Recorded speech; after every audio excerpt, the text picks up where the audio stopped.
Bismillahir Rahmanir Rahim. We begin with Allah's blessed name. We praise Him and we glorify Him as He ought to be praised and glorified. And we pray for peace and for blessings on all His noble messengers, and in particular on the last of them all, the blessed Prophet Muhammad sallallahu ta'ala alayhi wa sallam. As we greet you with Assalamu alaikum wa rahmatullahi wa barakatuhu from my sitting room here in Kuala Lumpur in Malaysia, to you, my Muslim brothers and sisters in Bosnia, in particular, this is a message to the Muslim community of Bosnia, but it also has implications for Kosovo, for Albania, for Macedonia, for that entire region, the Balkans. On June the 20th, July the 20th, you will be marking the anniversary of the event of Srebrenica, where through a sinister agenda being pursued, which was pursued by the Western world, by NATO, a sinister agenda, the city of Srebrenica was abandoned, and the Serbian army launched an attack and took it over, and then Muslims who had gone to Srebrenica as a safe haven, a UN, United Nations mandated safe haven, and United Nations over there was NATO. These Muslims who had gone there as refugees were then caught by this Serbian army, and over a period of 3 days, I believe, the women and children were separated from the men, and the men were slaughtered.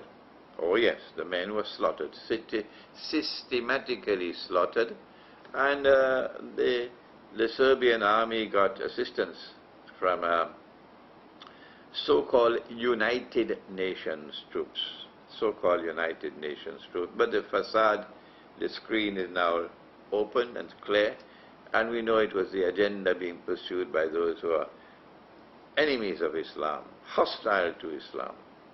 And they wanted Muslims to be slaughtered, and they got what they wanted. And now they have brought a resolution to the Security Council. The same people who allowed it to happen are the same ones who have now gone to the Security Council of the United Nations for a resolution, British resolution, on what they call the genocide of Srebrenica, where some 7,000 to 8,000 Muslim men and boys were slaughtered. Yes, slaughtered. Our first response to this is to say to the Orthodox Christians that Jesus, the Son of Mary, is coming back. You are a people who have faith in the return of Jesus in physical form. And we Muslims are the only other people on the face of the earth who share with you that belief. The most powerful voice in history ever to have prophesied the return of Jesus, the Son of Mary, the Son of the Virgin Mary, the true Messiah, the most powerful voice in history to have prophesied His return is the voice of Muhammad. Allah's blessings be upon him. And when He returns, I would not want to be around when He deals with those who did the slaughtering of innocent Muslim Bosnians. I would not want to be around, because Jesus, the Son of Mary, is going to be very, very, very angry at such conduct. And it is my opinion, and I want to share this opinion with the Muslims of Bosnia, that I believe that most of the Orthodox Christians of Bosnia, of Serbia, and of that region would also be of the same view, that they would condemn the killing of so many Muslims in Srebrenica. They would certainly not approve of it and applaud it and be part and parcel of a systematic agenda, like that of Pharaoh, who in dealing with the Israelites, he felt that maybe they would threaten his throne. What he did was to embark upon a policy of genocide. Yes, this is the state, this is the government, Egyptian government, of killing all the Israelite baby boys, separating them from the baby girls. Baby girls will survive, baby boys will be killed. That's genocide. Or the European entrance into North America, and they met a wonderful people living in fair and beautiful North America, with all its rivers and streams and lakes with pure water, absolutely pure water. You could go and drink from the rivers and lakes and streams of North America. And these European people came to North America and they slaughtered the American Indians. That's genocide. Oh yes, that's genocide, because that's part and parcel of a policy pursued by all of them. Maybe there were a few dissenting voices, but by and large they approved of this and they participated in the genocide of the American Indian people. But I ask you in Bosnia, the Muslims of Bosnia in particular, the Muslims who are still in Srebrenica and surrounding in Banja Luka and so on, I ask you, do you really believe that the Serbian Orthodox Christians pursue this as a matter of policy, and up to this day they defend it? That yes, it was right, it was just, it was correct to slaughter all those Muslims in Srebrenica? I don't think so. I don't think so. And I hope and pray that events will eventually prove me to be correct. For example, I invite the government of Serbia, I invite the Serbian government in Bosnia to conduct a referendum, if you want to call it that way, amongst the Orthodox Christians of Serbia and Bosnia, and get what they have to say. And my view is that such a referendum will definitely result in a resounding condemnation of the killing of these both innocent Muslims and refugees in Srebrenica. Well then, if most of the people condemn the killing, how can you call it a genocide? That's my question. If it is a genocide, it has to be a state policy. Did the state of Bosnia, of Serbia, and the Serbs of Bosnia, did these people have the support of the whole community? That the whole country, all of them were in support of the killing of the Muslims? No, I don't think so. So the best way is to find out. And when you find out, and you get a response from the Orthodox Christians that no, we do not at all approve of it, we regret very much what happened in Srebrenica, you cannot call it a genocide. No. You'll have to find out who are the people who are responsible for the killings and condemn those people. That's right. And punish them. That's right. That's the way to do it. But don't condemn a whole people. That is what you want to do with your British resolution at the Security Council. And Russia, I believe, was very wise in vetoing this wicked resolution, which is only putting gasoline in the fire to keep the flames burning, whereas we want to pursue a different agenda. This is Akhirul Zaman, and Muslims of Bosnia should know that in Akhirul Zaman, our Prophet ﷺ has prophesied that there will be an alliance between Muslims and Christians, and room, and Orthodox Christian is room. And the Quran has spoken, and you should not get your guidance from a shopping mall. I hope the Muslims of Bosnia are listening to me. You do not get your guidance from a shopping mall. You must get your guidance from the Quran. And if there are those who want to disregard the Quran, then separate yourself from them. You're not a part of them, and they're not a part of you. If you are Muslims, then you must be faithful to the Quran and go to the Quran for your primary guidance. And when you go to the Quran, look at what the Quran says. In Surah Al-Ma'idah, I have repeated it so many times, forgive me for repeating it one more time. The Quran speaks in Surah Al-Ma'idah, and it speaks about an event which not only took place at the time when the Quran was revealed, but which is to come again in the future, because it's fail Madariya. In the present and the future, that you will most certainly find in time to come, that those who will have the greatest hatred and enmity and hostility for you would be Jews. And of course, proper methodology, you know, the Quran is not talking about all Jews. No, not at all. There are Jews who support us. There are Jews who stand beside us. And there are Jews who condemn the oppression of the state of Israel. Oh yes. So the Quran is not speaking about all Jews at all. It says you will find in time to come, most certainly find in time to come, that those who will have the greatest hatred, the greatest enmity, the greatest hostility for you Muslims would be Jews. And also another people who would have the trademark of shirk or blasphemy with them. لَتَجِدَنَّ أَشَدَّ النَّاسِ عَدَاوَةً لِلَّذِينَ آمَنُوا الْيَهُودِ وَالَّذِينَ أَشْرَكُوا.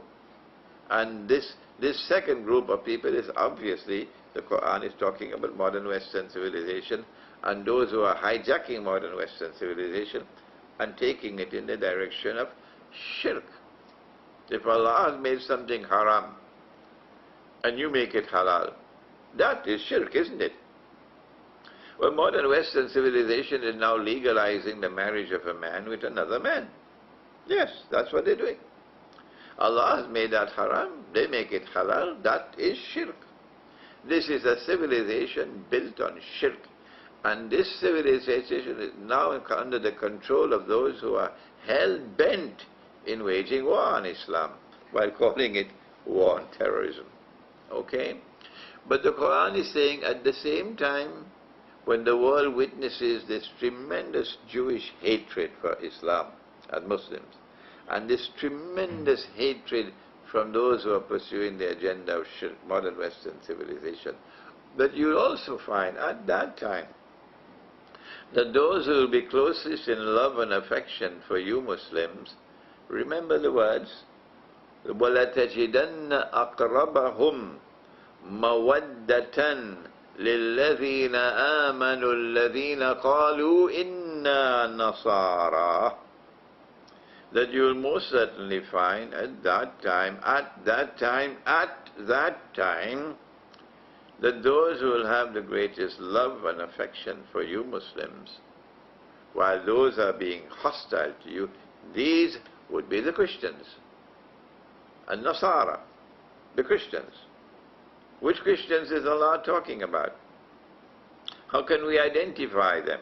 ذَلِكَ بِأَنَّ مِنْهُمُ الْكِسِّسِينَ وَالرَّحْمَانَ وَأَنَّهُمْ لَا يَسْتَكْبِرُونَ. They will have the way you will recognize these Christians who will be closest in love and affection for you Muslims would be this way, that they will have amongst them priesthood and Ruhbaniya, the institution of monasticism, the monastery. And they would not be an arrogant people. No.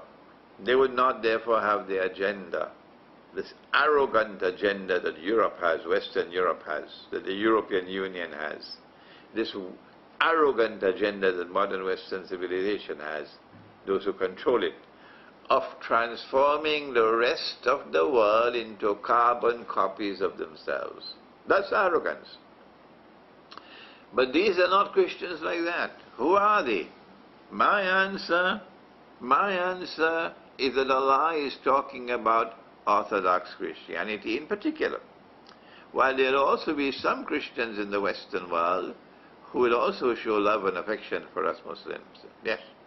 But as a group, it is Orthodox Christianity that the Quran is talking about. And I hope and pray that in time to come, my views are going to be validated when I speak about Orthodox Christianity. That both Muslims and Orthodox Christians are being targeted. Both of us are being targeted by the same enemy, by NATO. They want to wage war on Russia. Unless you were sleeping, you would know that they want to wage war on Russia. Oh yes. So they're waging war on Islam and they're waging war on Orthodox Christianity as well. That's why Greece has been targeted. Oh yes, because Greece is Orthodox Christian and Greece is close to Constantinople, therefore to the Bosphorus. That's why Greece has been targeted so viciously. So this is my view, that Allah is speaking about Orthodox Christians. And it is time for Muslims in the Balkans to return to the Quran, to understand, well, why is there so much hatred and bitterness and enmity between Muslims and Orthodox Christians in that part of the world? Did it happen by accident that you have this horrible situation that you're now facing? With almost eternal hatred and enmity and terrible events like the slaughter of the Muslims of Srebrenica, 7,000-8,000 men and boys being slaughtered by a Christian people. Did this situation emerge by accident? No. No. I invite you to ponder over my eschatology. My eschatology tells me that this did not happen by accident, that the Ottoman so-called Islamic Empire was created by Dajjal. It may have had certain things in it which were authentically Islamic, like Saudi Arabia. Oh yes, Saudi Arabia has some things which are authentically Islamic, of course. But Saudi Arabia is the greatest disgrace to the world of Islam today. Not the Saudi people, of course, but those who control power in Saudi Arabia. They are traitors to the cause of Islam. So too with the Ottoman Empire. That there were things that the Ottomans did which were good, and nobody condemns that. But what the Ottoman Empire did was to sabotage over a period of about 500 years of relentless, unjust war on Orthodox Christians. Relentless, unjust, wicked, sinful war on Orthodox Christians by the Ottoman Empire. Why? To sabotage the end-time alliance of Muslims with Orthodox Christians. The Ottomans left such a bitter trail of bloodshed and tears and pain and suffering that the Orthodox Christians cannot forget those 500 years of suffering at the hands of those who said they were Muslims. Yes. So we Muslims have to recognize this is what people did in the name of Islam. If Muslims in Bosnia recognize that this was the work of Dajjal, that this was wrong, this was unjust, this was false, this was not jihad, this was bogus jihad, and that there'd be a lot of punishment for it, then what the Muslims of Bosnia should do, I don't know whether they're doing it as yet, is to condemn, publicly condemn the conduct of the Ottoman Empire in its unjust wars and oppression of the Orthodox Christians of that part of the world. Publicly condemn it. Offer an apology to the Orthodox Christians. Show your sympathy for them in their suffering. That this is not Islam that was responsible for it. And in the name of authentic Islam, we condemn what the Ottoman Empire did. I am doing that, and as a consequence of having done that for the last few years, I'm getting such a wonderful response from the Orthodox Christians in that part of the world, who appreciate that I'm speaking the truth, the absolute truth. It's coming from me.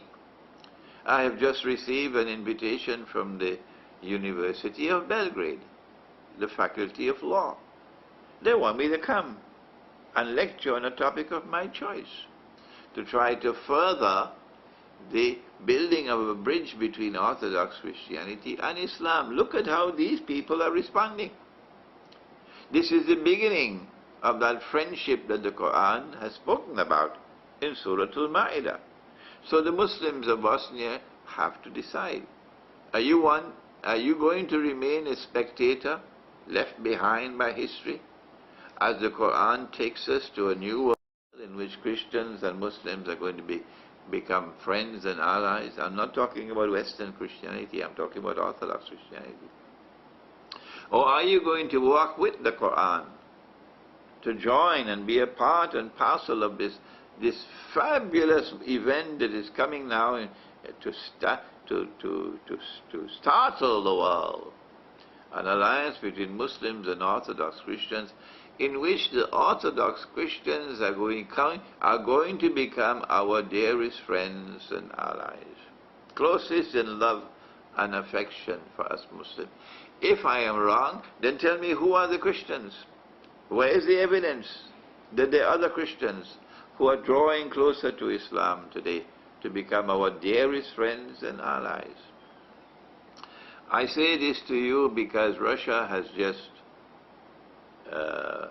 vetoed the Security Council resolution on Srebrenica, and I applaud Russia. Why do I do that?